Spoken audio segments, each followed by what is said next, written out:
keep it loyal to the team. UBK play for keeps. Ain't shit sweet, got soldiers on deck, and my youngin' did a sweep. This a whole never wait. Tell him get the fuck off the beach. I'm in the field with the cleats. He ain't one of us here breach. Nigga, come through all black gully jack, man. All them niggas go retreat. Come through all black gully jack, man. All them niggas go retreat. I'm in the field with the cleats. He ain't one of us here breach. Come through all black gully jack, man. All them niggas go retreat. Man, this shit is too easy. I'm on gold, but they don't believe me. You know I'm winning with the team. Screaming Vinny, Vinny, Vinny, V's. Leave them devils screaming out bloody murder. I'm about to close the curtain. On my grind, bitch, and work. Sorry, all them lies, it ain't working. Them niggas weak, they be turgid. I'm a West nigga, that's for certain.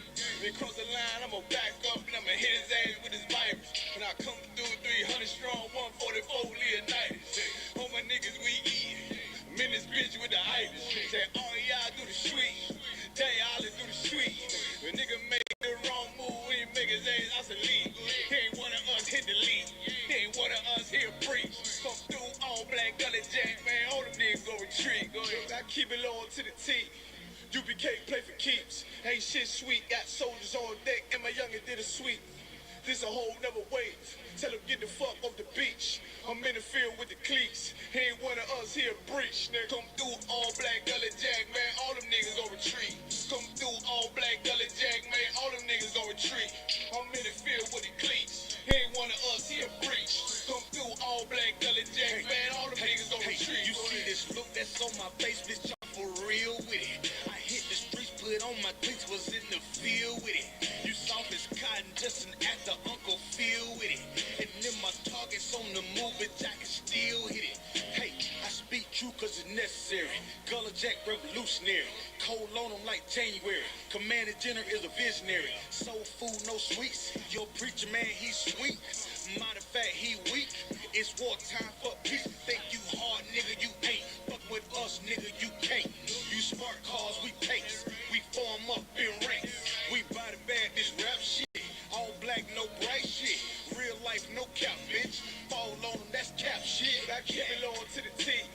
UBK play for keeps. Ain't shit sweet. Got soldiers on deck, and my youngin' did a sweep. This a whole never wait. Tell him get the fuck off the beach. I'm in the field with the cleats. He ain't one of us here breach. Nigga, come through all black gully jack, man. All them niggas go retreat. Come through all black gully jack, man. All them niggas go retreat. I'm in the field with the cleats. He ain't one of us here breach. Come through all black gully jack, man. All them niggas go retreat. Go ahead.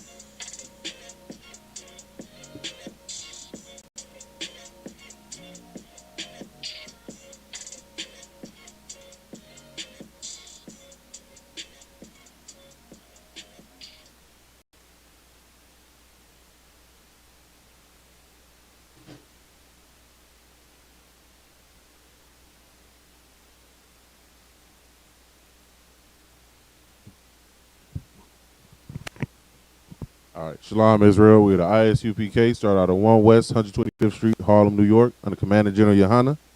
Right, we're not affiliated with any other Israelite group on the planet. Right, we're located here at 5261 Delmar Boulevard, Suite A.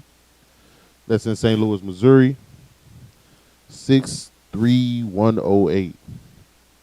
All right. We have classes here every Tuesday, Wednesday, and Friday from 7 to 9 p.m. All right. And every Saturday from 10 p.m. Like 10 a.m. to 12 p.m. All right. Shit. All right.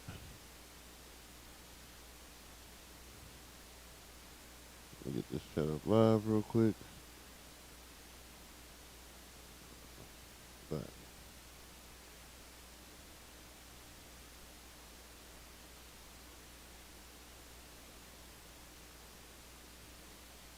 All right.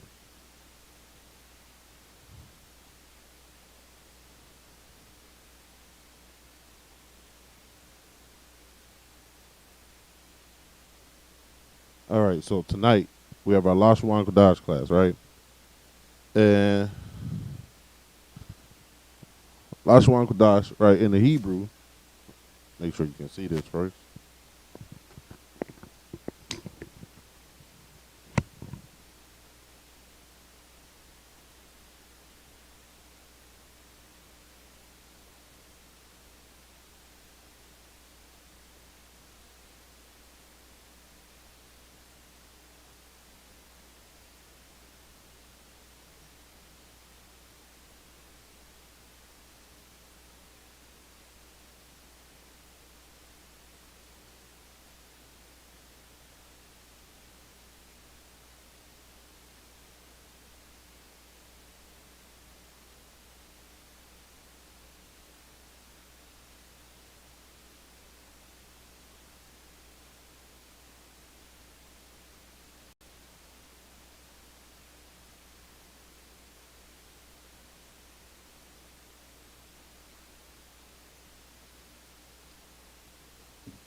All right, Lashawan in the Hebrew, Lashawan. All right, La, Sha, Wa na connected. La and Sha are separate, right? Lashawan means tongue or language, right? Those two words biblically are, and in actually modernity, they're interchangeable, right? Just like when someone speaks in tongues, that means they speak in languages, right? Not just they shout out gibberish, right? They speak languages, right? And Qadash means holy. Now, holy, what it means is not what the church portrays it to mean. It doesn't mean, clouds and floating and all that harp playing. No, it means separate, right? So this is the separate language, the holy tongue, right?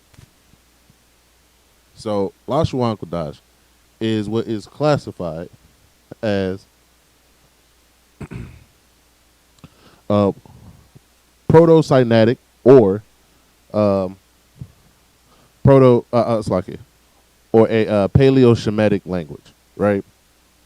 Now, what is that, right? Because what we're going to do today, we're going to be going over not just the words, but what they are, what the language itself is, and where it comes from, right? So, first we're going to start off with what a proto-Sinaitic language actually is, right?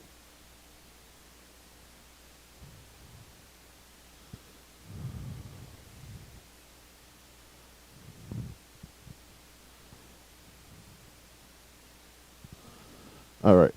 Proto-Sinaitic is considered the earliest trace of alphabetic writing, right? And common ancestors in both ancient South Arabian script and Phoenician script. All right, these are Phoenicia would be what is known today as the Levant. It's the area over what is modernly known as Israel, right? And then, of course, the South Arabian, so the Arabs under. So this is saying basically this is everything in and around the area of what is commonly modernly considered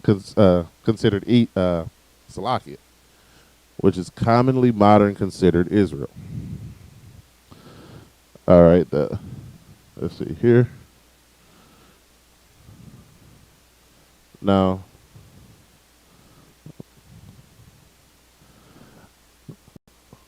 what Paleo Hebrew is also conflated with is what's also called Proto-Canaanite, right?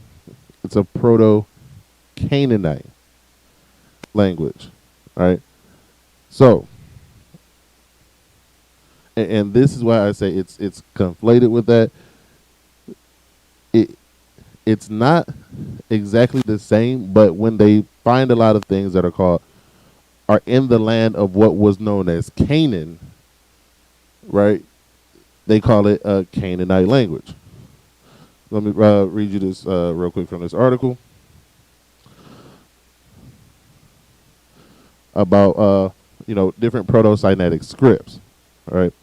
According to common theory, Canaanites who spoke a Semitic language hypothetically reconstructed as Proto-Semitic, repurposed Egyptian hieroglyphs to construct a different script, right? So what the actual written language is, it is the original way to write letters, right? Before this, people wrote in glyphs, which were picture symbols that meant entire words. So you still see traces of that in the Lashawan Qadash as a writing system, right? So basically, so what that means is, all right, we'll go over that real quick.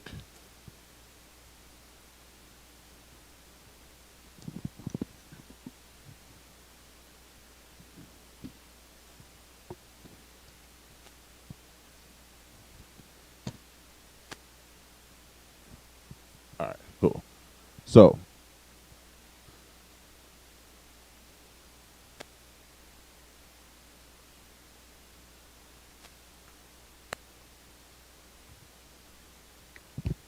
start off where you always start off at the beginning, the I, right? This here in the Paleo Hebrew, or what is also, as I said, commonly called Proto-Canaanic, right? So they contributed to Canaan. So like a lot of people do today, right? They don't necessarily differentiate between where a person is and what a person is, right? So we know Abraham, who was of Shemitic descent, lived in Canaan, which was Hamitic land.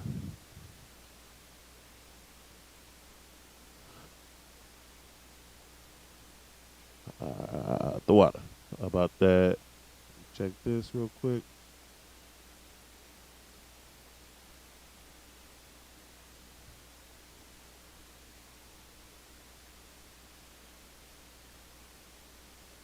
Boom.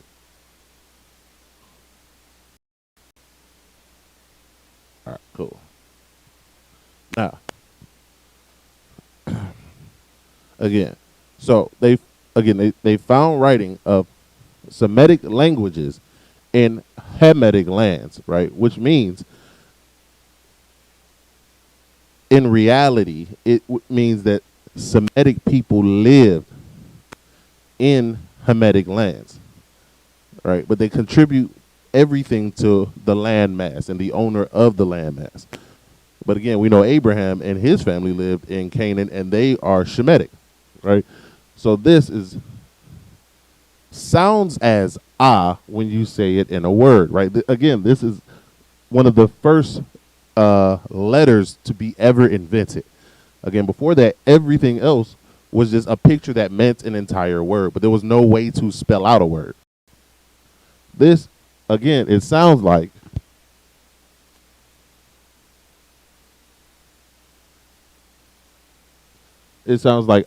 when you say it, but the actual name of the letter, because each letter has a name.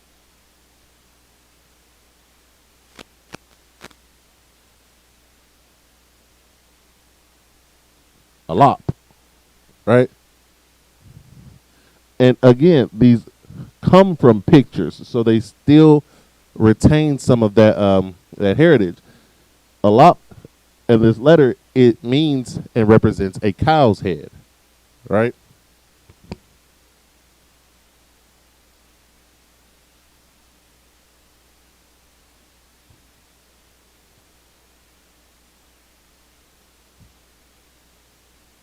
All right, so again, so this proto-Sinaitic script, or this proto-Sinaitic language, these original alphabets, right, are the first known alphabets in recorded history. Everything else before that was pictures of entire words. Right. So, and this was, and we actually did this so we could literally spell outlaws. So you can spell how a trade agreement should work. So you just wouldn't be, because when it's a picture that represents an entire word, sometimes you can conflate one thing with another and change the meaning, right? When you can spell out an entire word, it leaves less room for interpretation.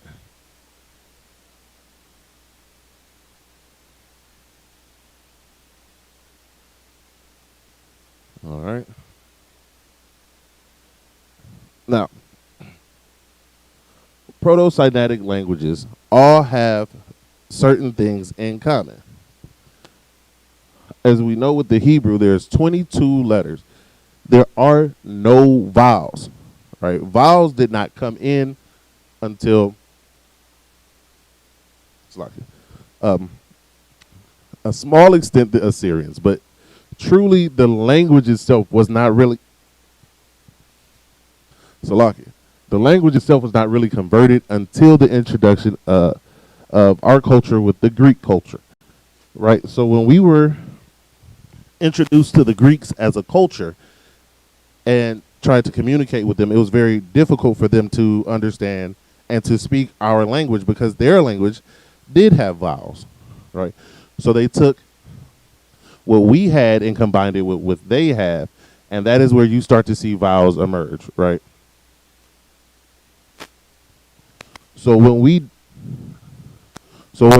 write out the Lashawan Qadash and we say things and people say it sounds funny because we don't put vowels in it. Well, you're not supposed to put vowels in the ancient Hebrew, in the Paleo Hebrew, because none of those languages, Proto-Canaanic,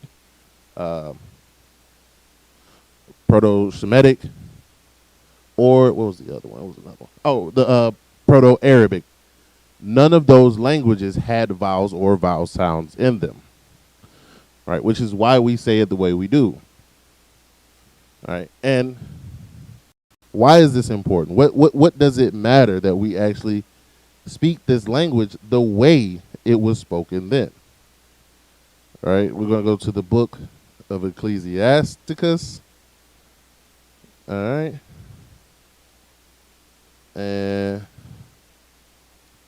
let's see, if you have the digital version, it will be the, what's that, the 53rd chapter? And then in your actual book, I think it's the, and if you have the actual book, it will be, I think it's called the second prologue. Is that what it's called? Yeah, it's the second prologue. All right.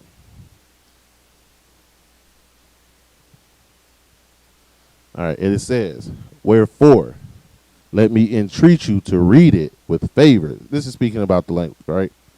This is speaking about our language.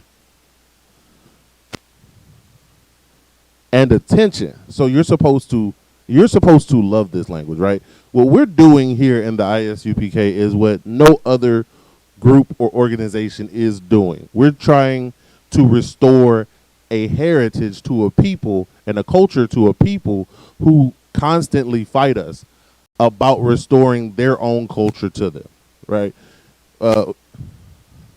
Me and Cap were just on the phone on a live last night with a couple Christian ministers, and they kept harping on the fact that that the things that we were talking about weren't good or weren't acceptable in Western culture. See, that is what our other organizations in our communities are doing. They are trying to make us fit into Western culture, and it never works for us, right? So we're supposed to actually look at our culture and favor that above the culture of others. But in the world, our people do not favor our culture, right?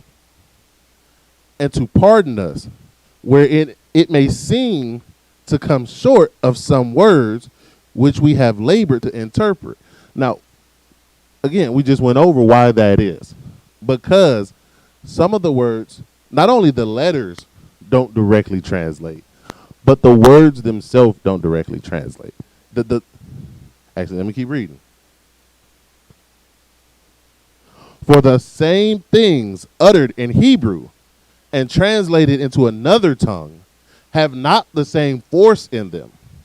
And not only these things, but the law itself and the prophets and the rest of the books have no small difference when they are spoken in their own language, right? So according to the Bible, when you try to read the Bible outside of its original language, outside of its original context, you miss the point, right? That is what we're learning in here, is how to read our book the way we are supposed to read our book, right? Not the way our oppressor has taught us to read it, not what he has taught us words mean, because words in Hebrew have different actual definitions than words in other languages. All right. All right, let's go over one of those words.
Ba'al, right?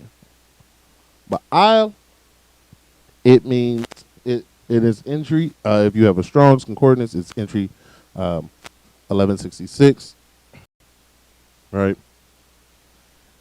And it is the word that means to marry, right? To marry. Now, in Western culture, marriage is a partnership. It is also because of things such as the rape of the Sabian women and the Julian marriage laws, right? It is also a transference of inheritance from what it originally was from the eldest son, or in the case of no sons, to the eldest daughter, to the wife as the primary inheritor, right? Now, if we look up the word in the Hebrew, it does not mean a partnership. It does not mean a one individual with another one individual. That's not what it means, right? When we look up the definition, it says to marry, rule over, possess, or own, right? In the Hebrew, the word marry, to marry a woman, means that you rule over her. You possess her and or you own her. That is what the definition of the word is in Hebrew. So we see a clear difference between a partnership and ownership One, it alleviates responsibility and burden because she's your partner. So whatever happens, half of it's her fault anyway. Half of it is on her anyway, right? To taking full responsibility and putting it on the Adawan or Lord, right? The man who rules over, because everything is done under his guidance because he rules over her, right? And this is a much more simple way to conduct a quote unquote relationship, a quote unquote family, or anything if you have a hierarchy. In Western culture, it removes all hierarchy, right? It tries to do exactly what its religious arm does and make you believe that every individual is equal and every individual is the same. There is no rank, there is no order, because this culture is based off of disorder, right? But when we start to look at our language and we start to look at our culture and we start to look at the things that belong to us, that were given to us from the Most High, all we see is order and rank and structure. And actually, the next lesson will actually be over rank, order, and structure, especially in the UPK, right? But again, we see that there is a clear and distinct difference between what we see in our modern society and what we have been given in the Bible, right? So now let's go over and review. What we're going to do today is we're going to go over and review some of the things we've gone over, simply as a quick refresher, because again, we're going to be getting into rank and order and other concepts. So I just want, so we're just going to go over this to review before we get too far ahead. All right.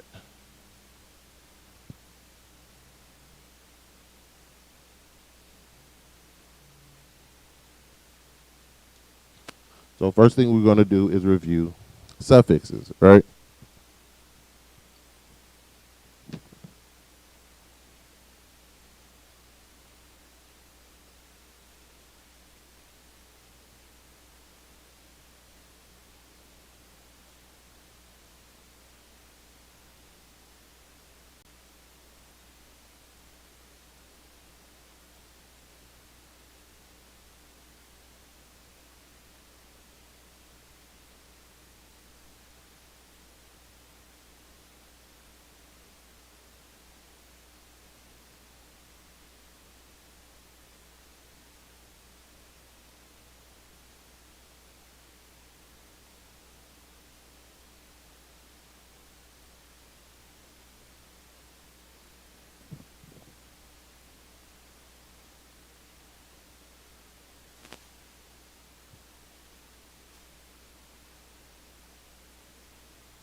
All right, so real quick, this is what you add to an end of a word to make it possessive, right? So it's like your in general, right? When it's neither male nor female, it's not sexual. It's a neutral term. It will be ka at the end, right? Uh, when you're speaking in a reference to a man, it's come.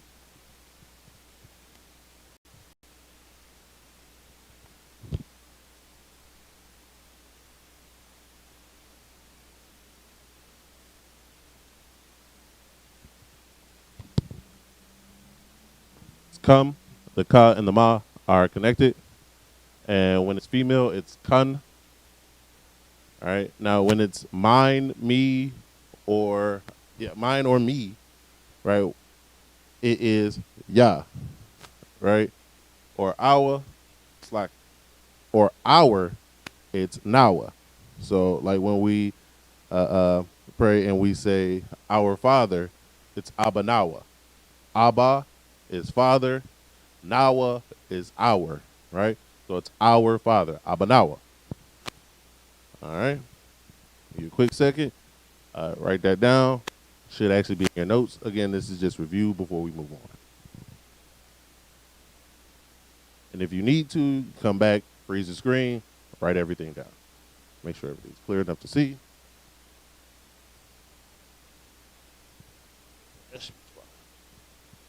All right, let's keep going.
All right, next up. His, if you would adding his or he to a word, it would be his, he, or it. Sorry, his, he, or it to a word, it would be why, right?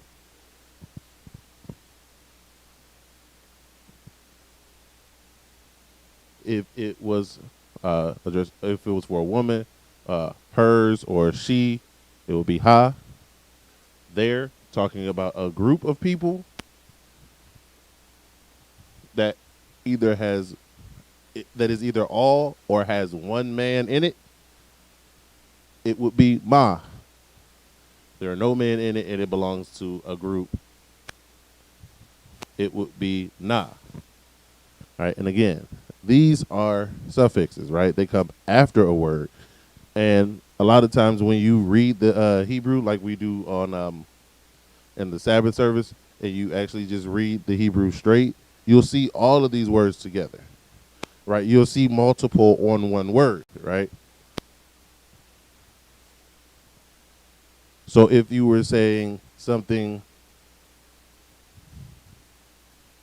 that was his and hers, right, but it wasn't a group and it was there separately, you could put wa and ha at the end of the word, right?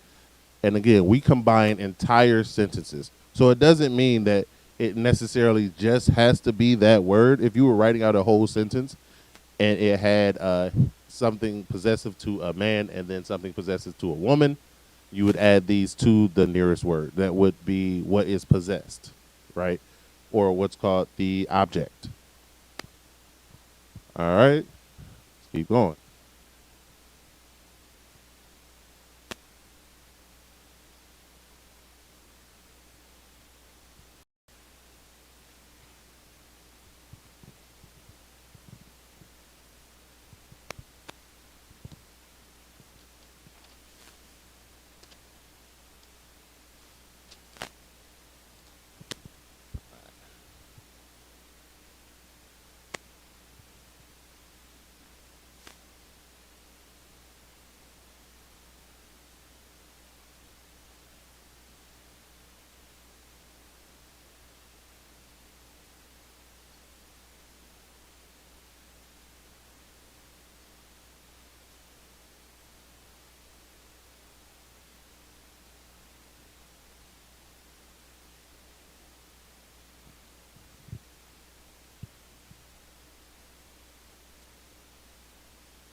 The next ones I'll try to keep in order.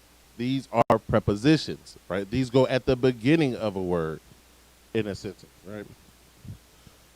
So the word I is a, in, ba, do, or to do something is da, and the is ha, right? And again, like I just mentioned, there can be multiple at the beginning of a word, just like there were multiple at the end of a word, right? So like when we do our greeting and we say in the name, Bahasham is written out as one word, but it has the ba and the ha, so in the, all right?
Next we have and is wa. He is ya. Again, these are at the beginning of the word, right? Now, like I said, we see ya at the beginning of a word means he. All right. Ya at the end of the word means my. All right, so you got to be careful and you got to make sure you know where you're placing this, right?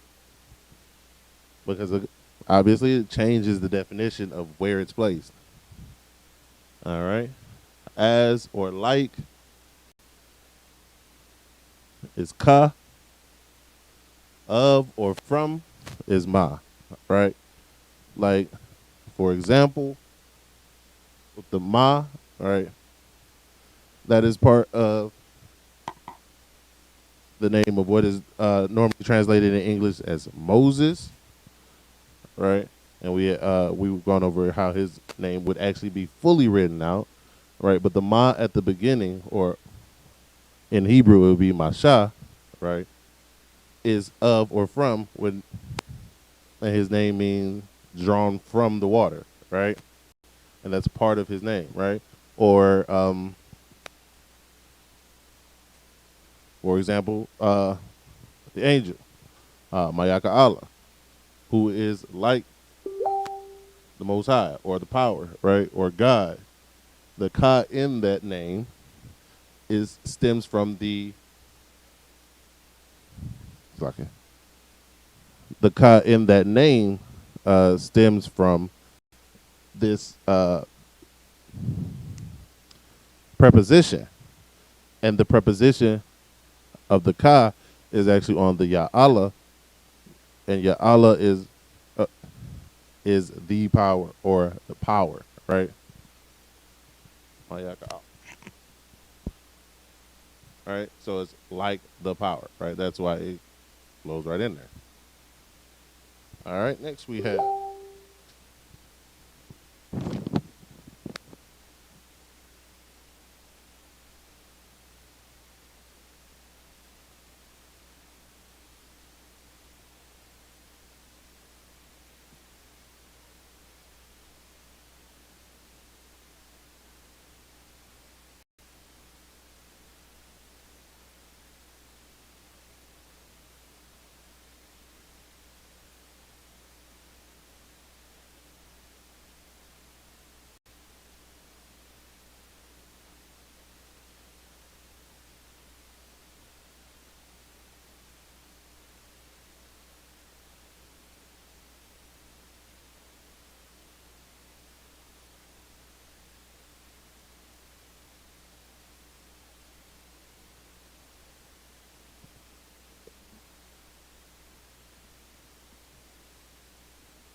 all right, rounding out the prepositions, we have whom, which, or pertaining to at the beginning. To add that to a word, you would put the letter sha at the beginning, right?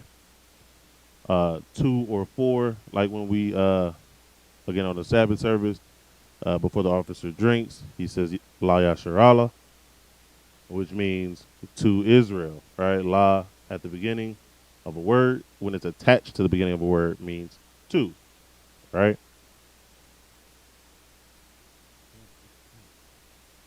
All right. Thee, thou, or when it's speaking about you, right? It's tha, right? All right.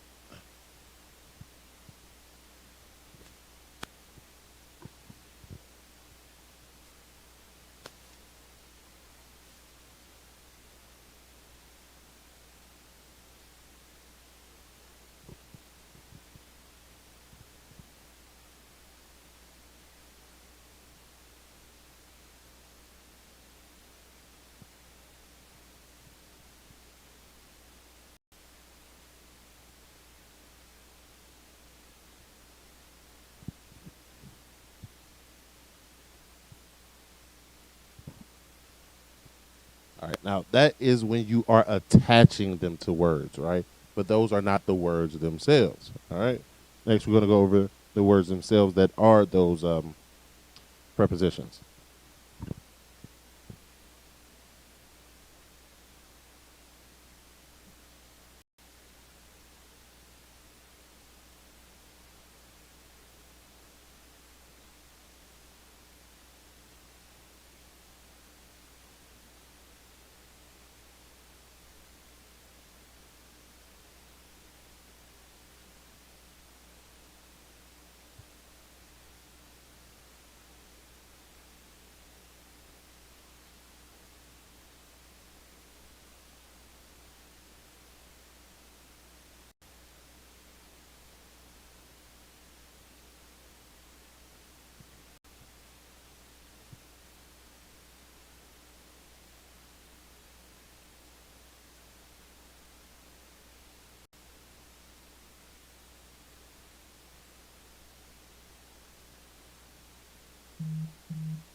All right. So the word I, if you were just going to say the word I, not attach it to anything or put it with any other words, it's anya, right?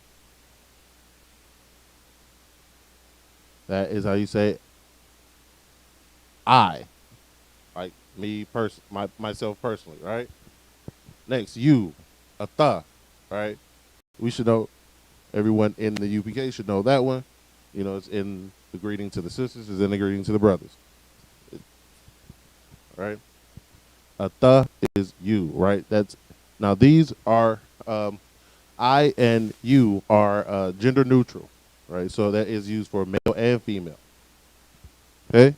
Next, he, hawa'a. All right. Now hawa'a does not have any connectors, so each letter is pronounced on its own, right? Hawa'a. Same way with she, which is haya'a. All right. That is how you say she in Hebrew. All right, let's keep going.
Next up, all right, we have we, all right, which is pronounced anaknawa, all right, na cha na wa, all right, na the first na and cha are connected, right?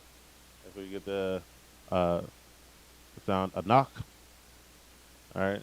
It's anaknawa. You in plural. Again, we use this. We use these next two plenty when we greet. Multiple brothers. For the first one, it's a thumb, a tha, and the ma. And when it's for sisters, when it's feminine, it's a thun, a tha, and na. All right. The tha and the ma are connected in the first one. The tha and the na are connected in the second one. All right. Next, we have they. When it's male and plural, it's hum. Not ham, hum, right? And when it's female, it's hun. All right?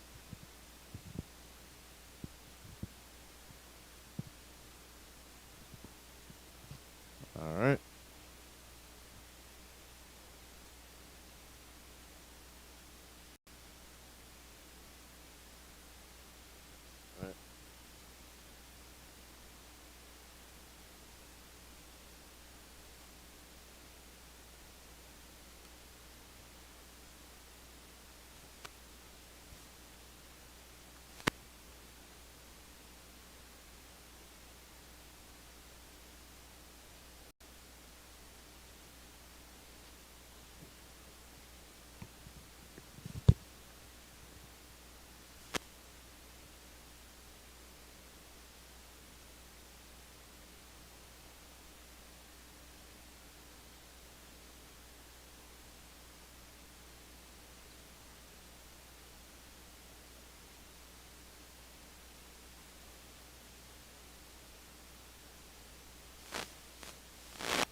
All right. The last one for the night. If you are going to pluralize a word, uh, generally an adjective, whether you're describing a man or a woman or an inanimate object, to pluralize it, this even works for numbers as well. To pluralize it, you would use the word or the letters, the word yum at the end, right? It's the ya and the ma, they both connect, all right, and that is how you would pluralize a word or a letter, or lock it, a word or a number. All right, and since we're at the time with that, shalom, Israel.